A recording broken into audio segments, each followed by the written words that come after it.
খুলে দেখ তোরে হাবো লেগেছে। হ্যাঁ বাবু, তুই প্রাইভেট থেকে বাড়ি চলে আসলি? আয় বাবাই। হ্যাঁ বাবু বল। মারে কি হয়েছে বাবু, তোর খুব খিদে পেয়েছে, বল। মারে এ মা, মা রে, এটা ছাড়া অন্য কিছু থাকলে বল। এই তোর এ মা ছাড়া অন্য কিছু থাকলে বল। ও মা, তুমি জানো আজকে আমার সাথে কি হয়েছে? কি হয়েছে বাবা? আজকে আমি পড়তে গেছিলাম। ওরে আমার সোনা বাবা রে। তারপর? মাস্টার বাড়ি যখন পড়তে গেছি, মাস্টার বাড়িতে কেউ ওঠেনি। তারপর? তারপর গিয়ে দেখি মাস্টার তার বউকে জড়িয়ে ধরে ঘুমিয়ে আছে। ছি বাবা, ওগুলো কথা বলতে হয় না, তুমি পড়াশোনায় মন দাও। তারপর?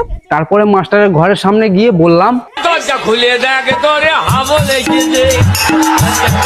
এই তোরা বলেছি না এরকম করবি না। ও মা,